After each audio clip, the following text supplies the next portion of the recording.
காலையில் ஒரு மெசேஜ், சங்கரோட சொத்துக்கள் எல்லாம் முடக்கம் பார்த்தீங்களா? இதை ஏன்டா எனக்கு ஷேர் பண்ணுறேன்?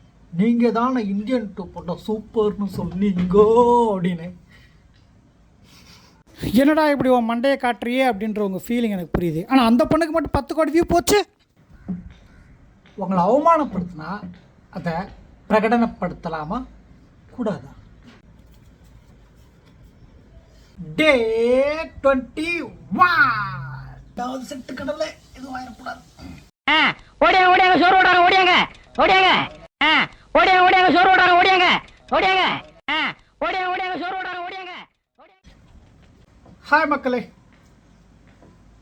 எனக்கு ஃபஸ்ட்டு தம்பிள்ஸ் எடுத்துகிட்டு பேசலாம்னு நினைக்கிறேன். இந்த வீடியோ ஒரு நேர் விண்ணப்பங்க, பார்ட் 2 போடுறோம். இதே மாதிரி உங்களுக்கும் ஏதாச்சும் ஒரு டாபிக் பேசணும் அப்படின்னா கமெண்ட்டில் சொல்லுங்கள். லெஃப்ட் கார்டு கொஞ்சம் வலிக்க தான் செய்யுது. அதெல்லாம் யாரும் கேட்டிருக்க மாட்டாங்க, ஆதாரம் கூட கேட்பீங்கன்னு தெரியும். அந்த ஆதாரம் கடைசியாக இருக்குது பாருங்கள். இப்போ புரியுதா நான் ஏன் தம்பிள்ஸ் எடுத்துக்கிட்டே பேசும்போது ஸ்லோவாக பேசுகிறேன் அப்படின்னு? நான் ஸ்டார்ட் ஆயிடுச்சு. ஓகே, எஸ், சங்கரோட விஷயத்துக்கு அப்புறம் வரேன். ஆல்ரெடி இந்த டாப்பிக்கில் நான் ஒன்று பேசியிருக்கேன், ஹவு டு ஹேண்டில் ஹியூமிலியேஷன் அப்படின்னு. ஒரு ஹாலிவுட் ஷார்ட் ஃபிலிம் ஒன்று நீங்கள் பார்த்துருந்தீங்கன்னா உங்களுக்கு தெரிஞ்சிருக்கும்.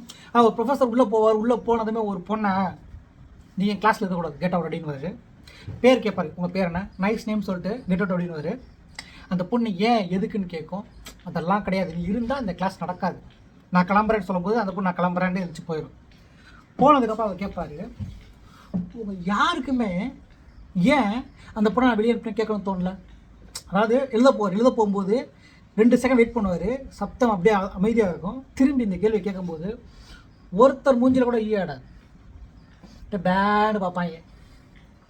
எஸ், ஏன்னா உங்களுக்கு நடந்தால் மட்டும்தான் நீங்கள் கேள்வி கேட்கணும்னு கிடையாது, உங்களுக்கு பக்கத்தில் இருக்கிறவங்க நடந்தாலும் நீங்கள் கேள்வி கேட்கணும். அதுக்கு பேர் தான் மனுஷத்தன்மை. எப்பா நம்மளை எதுவும் சொல்லப்பா, நம்ம சேஃப் ஜோனில் இருக்கோம் அப்படின்னு நீங்கள் நினச்சிங்கன்னா நீங்கள் ஒரு இழிப்பிரிவி, அவ்வளோதான். இங்கே என்னோட மிகப்பெரிய மோட்டிவே இதாங்க, ரொம்ப சிம்பிள். நாம் யாருக்கும் எந்த விதத்துலையும் பெய்ட் ப்ரொமோஷன் பண்ணாமல் நம்ம வீடியோ சேனல் ரீச் ஆகணும். ஆகுமா ஆகாதா அப்படின்றதான் கேள்வி. ஆகுது அப்படின்றது தான் டெய்லி ஏறிட்டு வர சப்ஸ்கிரைபர்ஸோட கவுண்ட்டு நீங்கள் கண்ணால் பார்க்குறது. இப்போ ஒரு 5000 50,000 கொடுத்து 5 லட்சம் பேருக்கு அந்த வீடியோ ரீச் ஆகி அதில் ஒரு 50,000 பேர் சப்ஸ்கிரைபர் பண்ணுறாங்கன்னு வச்சுக்கோங்களேன், அது சக்ஸஸ் கிடையாது. டெய்லி போடுற ஒவ்வொரு வீடியோக்கும் ஒரு சப்ஸ்கிரைபர் ஏறுறாங்கல்ல. கிட்டத்தட்ட 2100 வீடியோ போட்டால் இன்னும் 4000 சப்ஸ்கிரைபரான்றாங்க. அந்த 4000 பேர் எப்படி வந்தாங்கன்னு யோசிச்சுட்டு இருந்தாங்கன்னா அவங்க நம்மளை ஹியூமிலியேட் பண்ண மாட்டாங்க. நீங்கள் ரொம்ப சிம்பிளாக யோசிச்சு பார்த்தீங்க அப்படின்னா, ஒருத்தர் அவமானப்படுத்துகிறாங்க அப்படின்னா நீங்கள் பதிலுக்கு அவங்கள அவமானப்படுத்திங்கன்னா ஒரு நல்ல நண்பனாக இருந்தால் அதை ஜாலியாக எடுத்துப்பாங்க. எப்படி சொல்கிறது, என்னை சொட்டா வழுக்குன்னு கிட்ட போது டே குண்டு பூசணிக்கான்னு கிண்டல் பண்ணால் ஜாலியாக எடுத்துக்கிறது பேர் தான் ஒரு நல்ல நட்பு. இதில் ஒரு வகையிலும் எதுவும் கிடையாது. ஆனால் அதுவே நம்மளை கிண்டல் பண்ணிட்டாங்க அப்படின்ற பட்சத்தில் நம்ம சரி அவங்க மனசு கஷ்டப்படுத்தக்கூட அமைதியாக இருந்தோம்னா, அது இன்னும் ஓவர் அட்வான்டேஜ் எடுத்துகிட்டு பண்ணுறாங்க அப்படின்னா அது கண்டிப்பாக ஒரு வகையிலி தான். ஸோ 2 வேரியேஷன் இருக்கா, 3வது வேரியேஷன் ஒன்று இருக்குது. நீ கிண்டல் பண்ணதும் சட்டனா பார்த்தியா அப்படின்னே சீரியஸாக எடுத்துக்கிற, ஜாலி தானே பேசணும் அப்படின்றாங்கன்னா அது ரொம்ப ஒஸ்ட்டான வகை. சேஃபாக இருங்க. ஏன்னா அவங்க பாயிண்ட் ஆஃப் வியூவில் அவங்க மட்டும்தான் பேசணும், நம்ம பேசக்கூடாது அப்படின்றது தான் அவங்களோட மிகப்பெரிய மோட்டிவே. அப்படிப்பட்டவங்கள்ட்ட தள்ளி இருக்கிறது ரொம்ப நல்லது. கிட்டத்தட்ட 15 வருஷமாக நான் பார்த்துட்டு வர ஹியூமிலியேஷன்ஸில் அதுவும் ஒரு வகை தான். அதுக்கு பின்னாடி ஒரே காரணம் ரொம்ப சிம்பிளுங்க, இவன்ட்ட என்ன இருக்குது, காசா பணமா, இவெல்லாம் என்ன பேசுகிறான் அப்படின்ற ஒரு தாட்டை தான். இதை உடனே நசுக்கப்பட்டோம் பிதுக்கப்பட்டோம்னு கொண்டு போய் சேர்த்துறாதீங்க. எதுக்காக சொல்கிறேன் அப்படின்னா, நம்ம படிக்கிற போது, ஸ்கூல் படிக்கும்போது இந்த ஹியூமிலியேஷன் இருக்கவே இருக்காது. அஃப்கோர்ஸ் காலேஜில் கூட ரொம்ப ரொம்ப ரொம்ப ரொம்ப ரேர், ஆனால் நான் பார்க்கல. ஆனால் இன்றைக்கி கிராமத்து சைடு, ஊர்கள் சைடு ஜாதிய வன்மம் அப்படின்ற ஒன்று தலைவிரிச்சாடுது. ரீசெண்டாக அதை புல்லட் பொட்டின பையன் கையை வெட்டினதெல்லாம் இன்னுமே ஏற்றுக்க முடியாத ஒன்று. ஆனால் நாம் அந்த இடத்துல அவங்களுக்காக பேசுகிறோமா இல்லையா? ஏன்னா நான் அப்படி பேசும்போதெல்லாம் சிம்பிளாக சொல்கிறது, உனக்கு எதுக்கு இந்த வேண்டாத வேலை, இதை பேசி உனக்கு என்ன ஆக போகுது? ஆமாம், கரெக்டு, என்ன ஆக போகுது? நாளைக்கு எனக்கு நடந்தால் நீங்கள் பேச மாட்டீங்களா? கண்டிப்பாக அப்படி கேட்டவங்க பேசவே மாட்டாங்க. ஆனால் நம்ம ஃபாலோ பண்ணுறாங்கல்ல, அவங்க பேசுவாங்க, இந்த பையன் இப்படிப்பட்ட பையன் கிடையாதுப்பா அப்படின்னு. அதுதான் மனுஷத்தன்மை. அதைத்தான் நீங்கள் சம்பாதிக்கணும். எஸ். ஸோ ஒருத்தர் அவமானப்படுத்துகிறாங்க அப்படின்னா நீங்கள் பதில் கலாய்க்கிற தப்பே கிடையாது. அப்படி கலாச்சிங்க அப்படின்னா அவங்க சீரியஸாக எடுத்துட்டாங்க அப்படின்னா அவங்கள்ட்ட தள்ளி இருக்கிறது ரொம்ப நல்லது. சங்கர் படத்தை நான் வந்து சொல்லியிருந்தேன்னா இந்தியன் 2 ரொம்ப சூப்பரான படம், நான் தான் உலகத்திலேயே இந்த படம் மாதிரி வேறு படமே கிடையாது அப்படின்னு சொல்லி ஒரே ஒரு ரிவ்யூவர் நான் தான். ஆமாம், அஃப்கோர்ஸ் ஆமாம். இப்போயும் சொல்கிறேன், என்னை பொறுத்த வரைக்கும் இந்தியன் 2 ஒரு மாஸ் கமர்ஷியல் என்டர்டைன்டு பொலிட்டிக்கல் மூவி. இதை நான் எங்கே வேணால் சொல்லுவேன்.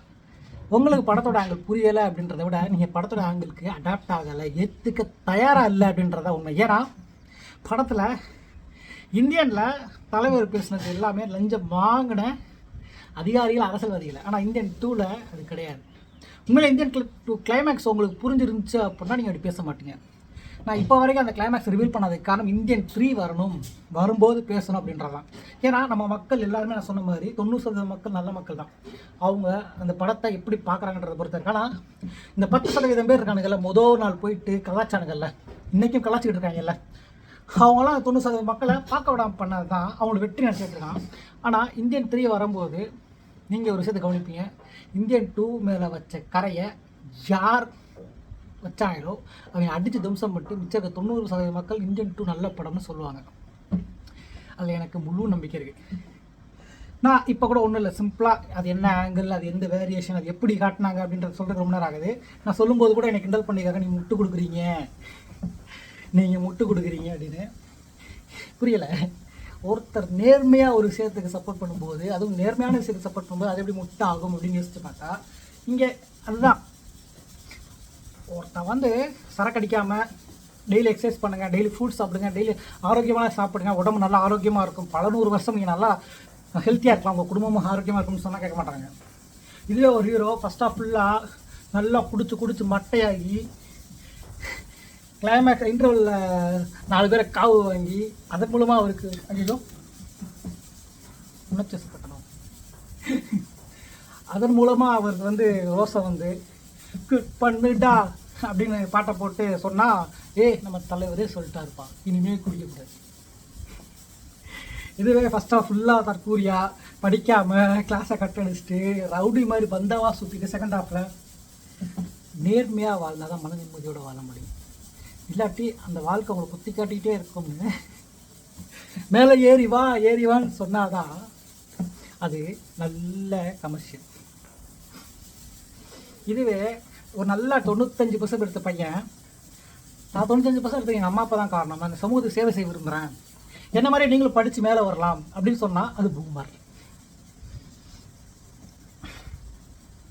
ஸோ இதை தான் நான் ஹியூமிலியேஷன், இதை தான் நீங்கள் அவமானம் அப்படின்ற ஆங்கிளில் இன்றைக்கி நடந்துக்கிட்டு இருக்கு. ஒருத்தர் நேர்மையாக பேசினா, ஒருத்தர் நேர்மையான விஷயங்களை எடுத்து சொன்னால் அவனுக்கு பின்னாடி இருக்கிறது பணமா இல்லையா, இவ்வளோதான். பணம் இருந்தால் ஆஹா அற்புதமான மனிதர்யா, அருமையாக பேசுகிறார். பணம் இல்லையா, டே இவனுக்கெல்லாம் எதுக்கு இந்த வாய், இப்படி பேசி தான் ஒன்றுமே இல்லாமல் தெரியுது நாய், இதுக்கு எதுக்கு இந்த வாய் அப்படின்னு வாங்கி. ஆனால் நான் போட்ட எந்த வீடியோவுமே சோட போகிற வீடியோ கிடையாது. எப்படினாலும் இந்த உலகம் அழிய போகிறது கிடையாது. அதே மாதிரி தான் நம்ம வீடியோவும் அழிய போகிறது கிடையாது. இந்த யூடியூப் இருக்கிற வரைக்கும், இந்த சேனலில் நான் காப்பிரைட் வீடியோ போடாத வரைக்கும், கிட்டத்தட்ட 8 வருஷமாக காப்பிரைட் வீடியோன்ற ஒன்று, காப்பிரைட் சாங்குன்ற ஒன்று போட்டதே கிடையாது. அப்படின்ற பட்சத்தில் நமக்கான ஒரு வாய்ப்பு அந்த 90% மக்கள்கிட்ட வந்து கிடைக்கும் அப்படின்ற நம்பிக்கை எனக்கு எப்பயுமே இருக்குது. ஸோ அந்த நம்பிக்கை உங்களுக்கு இருந்துச்சு அப்படின்னா இந்த வீடியோவை உங்கள் ஃப்ரெண்ட்ஸுக்கு ஷேர் பண்ணுங்கள். அவங்களும் இனிமேல் நம்ம டெய்லி ஹெல்த் சீரிஸில் ஜாயின் பண்ணிக்கிட்டோம். அவங்களும் தங்கள் உடம்பையும் உயிரையும் குடும்பத்தையும் உணர்வையும் பாதுகாப்பாக அடுத்த கட்டத்துக்கு நகர்த்தி கொண்டு போட்டோம் ஆரோக்கியமாக அப்படின்னு சொல்லிட்டு 50 கிட்ட எடுத்துகிட்டு நினைக்கிறேன். வாங்க டேரெக்டாக உள்ள போகலாம்.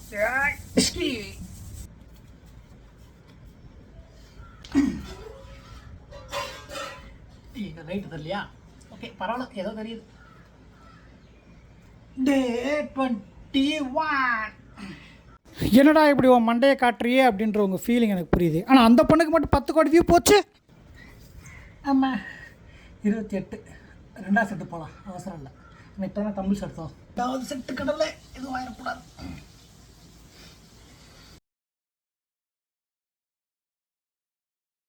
26.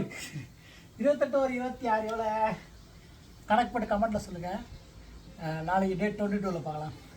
பப்பாய்.